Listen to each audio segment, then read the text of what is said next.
But one day, you ever have something happen that wasn't the worst thing in the world? It just happened at the worst time? Got home one day only to find out that my local utility couldn't wait another day to get that $19 a hold of and turn my lights off. After a year of the most intense struggle of my life, I didn't know whether I was going to quit, crack, or cry. I had to wash my son by candlelight. And I'm washing this baby, and I'm asking myself these doubting questions for the first time. How much longer can I do this? What's going to happen next? Where am I trying to get us to? My son, 2 years old, stood up in the bathtub, looks me in the eye, and he says the most important thing he ever said in his life. Papa, you know what? You a good papa. Now, that was not fair. I'm throwing myself a pity party, and this 2-year-old boy telling me, you a good papa. That's one of the things my Uncle Joe used to say, boy, if that don't get your fire going, your wood must be wet. I tell young people every opportunity I get, if you ever want to mess your parents up, go up to them, put your arms around them, say thank you, and walk away. That would mess us up. Because we all know something ain't right. Something going on. But I kept making them 200 phone calls, and every day in our office, the same thing would happen. Every day, this little old man came to see this gorgeous female broker who sat next to me. None of my business. I'm sitting here wearing a blue suit, a gray suit, and I'm making these 200 calls. This guy watches me for a year. And one day he comes up to me and he says, what are you doing here? You don't belong here. Here's my card. Come see me. I go see the guy. Thinking it's a potential client? Wrong. That little old man was the managing general partner for Bear Stearns in San Francisco, and he was coming to see his girlfriend. And I gotta say this, I don't want to get distracted, but I do have to say it. For me personally, to see what's happened to that firm, it's been like watching the house you grew up in burn, and ain't nothing you can do about it. Y'all heard these stories about this guy lost $1 billion, that guy lost $1 billion. So what? What about the people who lost everything? What about the people who worked at that firm 25, 30 years, had that stock put away thinking they got their retirement taken care of, wake up one day and find out it's worthless. And now you're 55, 57 years old, got to come out and find a job in an industry that is contracting, not expanding. What about those people? There's going to be a cost here in human capital that's incalculable. But I go see this guy, and he tells me how the firm was built by entrepreneurs with a strong work ethic. And he says to me, you know what? I've seen your work. And if you come over here, I will make you a star. Then he asked me a question. What do you need to be here? I had to think about that. No one had ever asked me that before. What do you need to be here? He was asking me my salary requirements. I had been making it on $1,000 a month gross. I said the biggest, most obscene number that would come out of my mouth, which at that time was $5,000. Done. $5,000 a month, 50% commissions, guaranteed for a year. By the way, here's 1 month's advance. Go buy yourself some new clothes. Hey, and I went out and I did exactly that. I went out and bought my first 2 pinstripe suits. One blue, one gray. I went to work with some boys named Weinberg, Feinberg, and Steinberg. Used to call me Gardner. Old man Weinberg comes up to my desk the very first day. So you want to learn this business? Yes, sir, I want to learn this business. Well, dress British and think Yiddish. What the hell did that mean?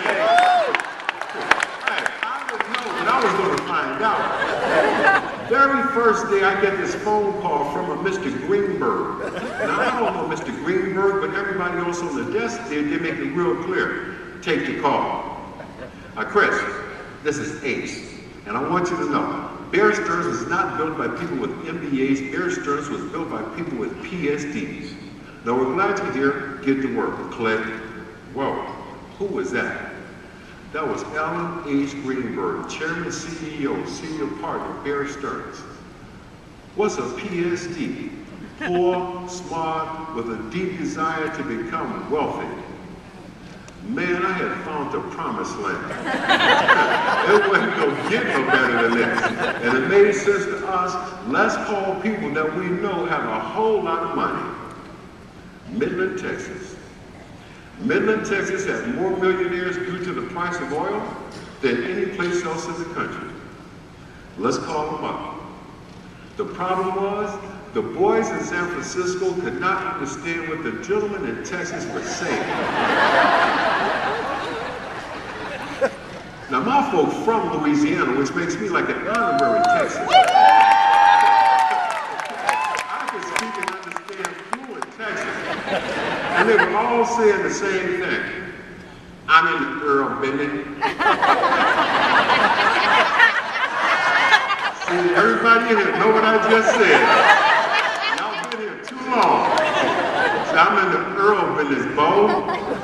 He said he's in the oil business. Let me talk to him. None of them had names. They were all AJ, BJ, CJ, DJ. Hitting over this one gentleman who became not just my biggest account, but the biggest account in the whole office. And I got to share something with you. It's sensitive.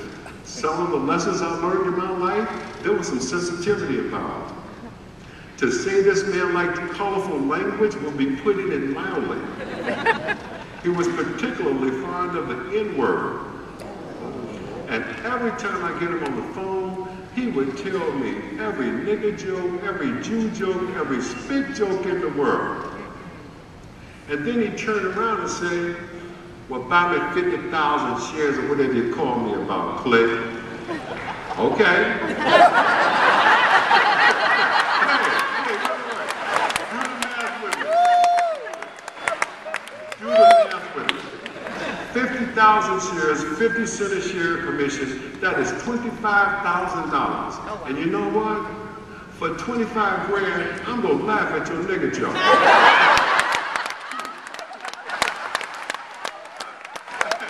I used to laugh like Sonny Davis Jr. And the lesson was, sometimes it's okay to laugh all the way to the bank. This goes on my first year at the firm. And one day I get this phone call. Chris, I like to know people I do business with. I'm going to come meet you. Now, Mary, I try to avoid that kind of thing. I try to discourage that, man. I mean, I got research to do. I got to talk to analysts. And I ain't got time for no whole bunch of meetings. But we all know. We've all been there. You get to a point in a relationship, whether it's business or personal, you got to deal with it, whatever it is. And I said, fine, come on up. Now, my old boss at Bear had a huge ego. He had a huge job. He had an even bigger office. He had a great, big, beautiful corner office. And he traveled a lot.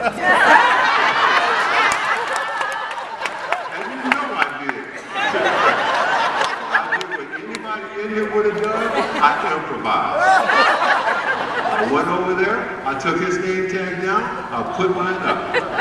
I took a picture of these cute little white boys, I put them in the And I sent a buddy of mine out to get the cowboy.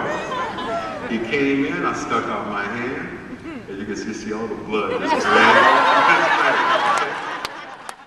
Thinking about all the jokes he told me. But in preparation for this meeting, I am real clear. Keep the focus on performance, added value, and the wealth you created in the portfolio. That's all you got to talk about.